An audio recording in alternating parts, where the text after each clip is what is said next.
நண்பர்களுக்கு வணக்கம். கவியின் கவி இந்த நிகழ்ச்சியில் உங்களை சந்திப்பதில் மகிழ்ச்சி அடைகிறேன். அது என்ன கவியின் கவி? ஏற்கனவே ஒரு 4-5 எபிசோடுகள் நம்ம இதுல பேசிட்டோம். ஏற்கனவே எழுதப்பட்ட என்னுடைய கவிதைகளே எந்த சூழல்ல எழுதப்பட்டது, அந்த கவிதையை என்னுடைய நுட்பம் என்ன, அதுல என்ன நான் சொல்ல வர்றேன் அப்படிங்கிறத ஒரு தோராயமாக, முழுவதுமா இல்லை. ஏன்னா ஒரு கவிதையை பொறுத்தவரையிலும் அவரவர் அந்த கவிதையினுடைய முழு அந்த அனுபவத்தையும் தான் அனுபவிக்கணுமே தவிர கவிஞன் உட்கார்ந்து விளக்கக்கூடாது. இவர் கவிக்கோ அப்துல் ரஹ்மான் தான் சொல்லுவாரு, கவிஞன் என்பவன் கவிதை எழுதணுமே தவிர கவிதையை பற்றி ரொம்ப அதிகமா விளக்கம் கொடுக்க கூடாது, அது அவனுடைய வேலை இல்லை அப்படின்னு சொல்லுவாரு. இருந்தாலும் நமக்கு ஒரு உரையாடுவதற்கான ஒரு வாய்ப்பு. நீங்க வெறுமனே பாடல்களை மட்டும் பார்த்துக்கிட்டே இருக்கிறீங்க. கவிதையினுடைய இந்த பாடல்களினுடைய சூழல் என்ன, அதனுடைய உள்ள இருக்கக்கூடிய அர்த்தங்கள் என்னங்கிறத நான் ஓரளவுக்கு சொல்கிறேன். அதுக்கு மிச்சமுள்ள அர்த்தங்களை நீங்களே புரிந்து கொள்ளுங்கள். கவிக்கோ அப்துல் ரஹ்மான் சொன்ன மாதிரி அதனுடைய அர்த்தத்தின் விரிவை கற்பனை செய்ய வேண்டிய அந்த பொறுப்பு உங்களுக்கு இருக்குது. இன்னைக்கு நாம பார்க்கக்கூடிய பாடல் இது அழகிய பாதை அப்படிங்கிற பாட்டு. இது அழகிய பாதை, எனக்கு பழகிய பாதை, தொலைவில் தெரியும் மலைகளை நோக்கி வளைந்து செல்லும் எழில் மிகு பாதை. இது அழகிய பாதை, எனக்கு பழகிய பாதை, தொலைவில் தெரியும் மலைகளை நோக்கி வளைந்து செல்லும் எழில்மிகு பாதை. இது கரடு முரடாக இருந்தாலும் பல குண்டும் குழியும் விழுந்தாலும் இதயம் வழுக்கி செல்லுகிற இயற்கை சூழ்ந்த பசுமையின் பாதை. இது அழகிய பாதை, எனக்கு பழகிய பாதை. நடவு செய்யும் பெண்கள் தொலைவில் குனிந்து எதையோ தேடுகிறார், வறுமையின் பிடியில் சிக்கி தவிக்கும் வாழ்க்கையை வயலில் தேடுகிறார். பறவையின் ஒலியும் பாட்டும் என்னை மந்திரம் போல மயக்கியது, எருமை மாடுகள் கூட்டம் வந்து எதிரே புழுதியை கிளப்பியது. இது அழகிய பாதை, எனக்கு பழகிய பாதை, தொலைவில் தெரியும் மலைகளை நோக்கி வளைந்து செல்லும் எழில்மிகு பாதை. நடவு செய்யும் பெண்கள் தொலைவில் குனிந்து எதையோ தேடுகிறார், வறுமையின் பிடியில் சிக்கி தவிக்கும் வாழ்க்கையை வயலில் தேடுகிறார். பறவையின் ஒலியும் பாட்டும் என்னை மந்திரம் போல மயக்கியது, எருமை மாடுகள் கூட்டம் வந்து எதிரே புழுதியை கிளப்பியது. தெப்பக்குளத்து அல்லிகள் வாயில் தேனை பருகும் வண்டுகளும், தொப்பென குதித்து நீச்சல் அடிக்கும் சின்னஞ்சிறிய வாண்டுகளும், கல்யாணி அம்மன் கோயிலை கடந்த சைக்கிளை மெல்ல ஓட்டுகிறேன், வெள்ளாட்டு கூட்டம் வழியை மறிக்க பெல்லை அடித்து ஓட்டுகிறேன். இது அழகிய பாதை, எனக்கு பழகிய பாதை, தொலைவில் தெரியும் மலைகளை நோக்கி வளைந்து செல்லும் எழில்மிகு பாதை. ராமநதியின் அணைக்கு செல்லும் ரம்யமான பாதை இது, பாம்புகள் கூட தொல்லை இல்லாமல் கடந்து போகும் பாதை இது. பாதை நெடுகிலும் ஓடை மலர்கள் வரிசை கட்டி வரவேற்கும், மெல்லிய காற்று முகத்தில் பட்டு முடியை கலைத்து விளையாடும். இது அழகிய பாதை, எனக்கு பழகிய பாதை, தொலைவில் தெரியும் மலைகளை நோக்கி வளைந்து செல்லும் எழில்மிகு பாதை.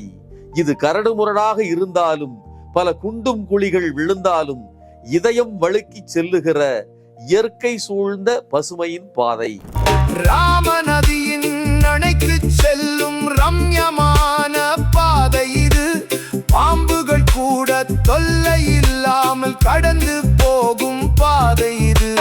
பாதை நெடுகிலும் ஓடை மலர்கள் வரிசை கட்டி வரவேற்கும், மெல்லிய காற்று முகத்தில் பட்டு முடியை கலைத்து விளையாடும். கடைய எங்களுடைய ஊரு, அங்க ராமநதி அணைன்னு சொல்லி ஒரு சின்ன ரிசர்வாயர், அதாவது ரிசர்வாயர்னா டேம்னு சொல்ல மாட்டாங்க, நீர்த்தேக்கம்னு சொல்லுவாங்க. நீர்த்தேக்கம் ஒரு பெரிய டேமா இல்லாம அதுல ஒரு சிறிய பகுதியா இருக்கக்கூடிய நீர்த்தேக்கம். அதுல அந்த டேமுக்கு ஒரு 9 கிலோமீட்டர் இருக்கும். அந்த பகுதியில் அந்த போகக்கூடிய ஒரு பாதையை குறிக்கிற ஒரு பாட்டு. இந்த பாட்டை எப்படி எழுதுனேன்னு கேட்டீங்கன்னா இன்னும் ரொம்ப வேடிக்கையா இருக்கும். இந்த பாட்டுக்கு ஒரு இன்ஸ்பிரேஷனா இருந்தது வந்து ஹோட்டல் கலிபோர்னியா அப்படின்னு ஒரு பாட்டு. அந்த பாட்டினுடைய ஒரிஜினல் பாட்டை நான் கேட்டது கிடையாது, ஆங்கிலம் எனக்கு அவ்வளோ ஒன்றும் பரிச்சயம் கிடையாது. ஹோட்டல் கலிபோர்னியாவோட இந்தியன் வெர்ஷன் சொல்லி ஒரு ஏஐ மியூசிக்ல ஒரு பாட்டு வந்துச்சு. அந்த பாட்டினுடைய அந்த தாளமும் அதனுடைய இசையும் அது அந்த குரல் கொடுக்கக்கூடிய அந்த மயக்கம் ஒரு மாதிரி ஒரு மயக்கத்தை ஏற்படுத்துகிற ஒரு பாட்டா இருந்துச்சு. ஆங்கில பாட்டு தான். அந்த ஹோட்டல் கலிபோர்னியாவுக்கு நான் போனேன். அந்த போகும்போது ஒரு வறண்ட பாதையில என்னுடைய கார் போயிட்டு இருந்துச்சு. எதிர்த்தால இருந்து காற்று என்னுடைய முடியை கலைச்சி அப்படி இது பண்ணுச்சு. நான் ஹோட்டல் கலிபோர்னியாவுக்கு போனேன். அன்னைக்கு நைட் அங்கதான் தங்க வேண்டியது இருந்தது. அங்க போன உடனே அங்க ஒரு பெண் என்னை வரவேற்றாள். அவள் முகம் ரொம்ப பிரகாசமா இருந்துச்சு. அவளுக்கு நிறைய நண்பர்கள் இருந்தாங்க. அவங்க எல்லாரும் டான்ஸ் ஆடிட்டு இருந்தாங்க. சிலர் மெர்சிடிஸ் பென்ஸ் வச்சிருந்தாங்க அப்படின்னு சொல்லி அங்க இருக்கக்கூடிய என்விரான்மெண்ட்டை விளக்குகிற ஒரு வர்ணனை பாடலாக இருக்கும். சரி, நம்ம ஒரு வர்ணனை எழுதுறதா இருந்தா எதை எழுதுறது?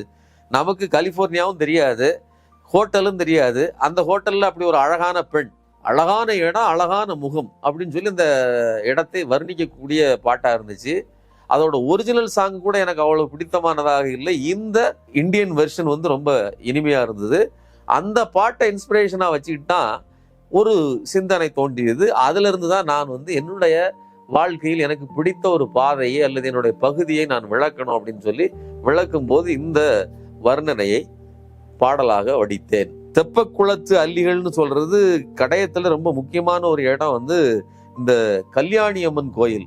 அந்த கோயிலுக்கு பக்கத்துல ஒரு பெரிய தெப்பக்குளம் இருக்குது. அதில் அருகில் இருந்துதான் சில மாதங்கள்னு வச்சுக்கலாம், பாரதியாரினுடைய இறுதி காலகட்டத்தில் அவர் அந்த பாடல்களை எழுதினார் அப்படின்னு சொல்லுவாங்க. ஒரு பெரிய குன்று மாதிரி இருக்கும். அந்த இடத்துல உட்கார்ந்து எழுதினார். காணி நிலம் வேண்டுமே அந்த பாட்டு அங்கதான் எழுதப்பட்டதுன்னு சொல்லுவாங்க. அது நமக்கு தெரியாது. பட் செல்லம்மாள் அவர்களுடைய ஊர் கடையம், பாரதி அவர்களுடைய மனைவி செல்லம்மாவனுடைய ஊர் கடையம். அவரு கல்யாணி அம்மனை குறித்து, அதாவது சொல்லடி சிவசக்தின்னு சொன்னது கூட இந்த கல்யாணி அம்மனை தான் சொல்லி சிலர் கடையத்தை பெருமைப்படுத்திக்கிட்டதுக்கு சொல்லுவது உண்டு. அப்ப அந்த கல்யாணி அம்மன் கோயிலுக்கு எனக்கும் கூட ஒரு கனெக்டிவிட்டி உண்டு. நிறைய நேரங்கள்ல நான் அந்த தெப்பக்குளத்து அந்த கரைகளில் அமர்ந்திருந்தது உண்டு, அந்த குன்றுகள்ல இருந்தது உண்டு. அதனால இந்த சூழலையும் அதை தாண்டி நான் அந்த டேமுக்கு பயணிச்ச அந்த பயணத்தையும் வர்ணிக்கிறதா இந்த பாட்டு. இது கரடு முரடாய் இருந்தாலும் பல குண்டும் குழியில் விழுந்தாலும் இதயம் வழுக்கி செல்லுகிற இயற்கை சூழ்ந்த பசுமையின் பாதை. இது அழகிய பாதை, எனக்கு பழகிய பாதை. இது கரடு முரடாய் இருந்தாலும் சில குண்டும் குழியும் இருந்தாலும் இதயம் வழுக்கி செல்லுகிற இயற்கை சூழ்ந்த எழில்மிகு பாதைன்னு சொல்லலாம். அந்த ரோடெல்லாம் பாத்தீங்கன்னா ரொம்ப குண்டும் குழியுமா இருக்கும். இப்ப கூட அது அப்படிதான் இருக்குது. ஒன்றும் பெரிய மாற்றங்கள்லாம் இல்லை. ஒருவேளை நல்ல ரோடு போட்டாலுமே அதை கொஞ்ச நாள்ல தொளி அடிக்கிற மிஷினை போட்டு இவங்க குண்டும் குழியா ஆக்கிடுவாங்க. ஆனா ரொம்ப காலமா அந்த ரோடு மிக குண்டும் குழியுமாகத்தான் இருந்தது. அந்த பாதையில் என் இதயம் வழுக்கி செல்லுகிறது. வண்டி துள்ளிக்கிட்டு தான் இருக்குது, சைக்கிள் ஆடத்தான் செய்யுது, கடன்னு தான் ஓடுது. ஆனாலும் என் மனசு வழுக்கி பயணிக்கிறது அப்படின்னு சொல்லி அந்த இயற்கையின் அழகை வர்ணித்திருப்பேன். அது போக எருமை மாடுகள் எல்லாம் சேர்த்து எழுதியிருப்பேன். எருமை 10 அப்படின்னு 10 பாடல்களை எருமை மாட்டுக்காகவே சிறப்பாக ஐங்குறுநூற்றில் எழுதிய பாரம்பரியம் நம்மளுடையது. அதனால எருமை மாட்டையும் அந்த இடத்துல சிறப்பிச்ச பெருமை அந்த இடத்துல பேசியதனால் ஒரு சங்க இலக்கியத்தின் டச்சும் அதுல இருக்குது அப்படின்னு நான் சொல்லலாம். அல்லிகள், தெப்பக்குளத்து அல்லிகள் வாயில் தேனை பருகும் வண்டுகளும், அல்லிகள் வாயில் தேனை பருகும் வண்டுகளும் எழுதியிருக்கிறேன். அதெல்லாம் நீங்க புரிஞ்சுவீங்கன்னு நினைக்கிறேன். ஸோ தெப்பக்குளத்து அல்லிகள் மீது தேனை பருகும் வண்டுகள் எழுதியிருக்கலாம், அதுல ஒன்றும் பிரச்சனை இருக்கிறதுக்கு இல்லை. அதனால அதுல அல்லிகள் வாயில் தேனை பருகும்னு சொல்லும்போது அதுல ஒரு அழகு கூடுகிறது. ஸோ இப்படி கவித்துவமும் அந்த சூழலையும் ஏற்று பாடிய ஒரு பாடல். அதை நீங்க இன்னும் அழகா உள்வாங்கிக்கிறீங்கன்னு நம்புறேன். தெப்பக்குளத்து அல்லிகள் வாயில் தேனை பருகும் வண்டுகளும் தொப்பென குதித்து நீச்சல் அடிக்கும் சின்னஞ்சிறிய வாண்டுகளும் கல்யாணி அம்மன் கோயிலை கடந்து சைக்கிளை மெல்ல ஓட்டுகிறேன். வெள்ளாட்டு கூட்டம் வழியை மறிக்க பெல்லை அடித்து ஓட்டுகிறேன்.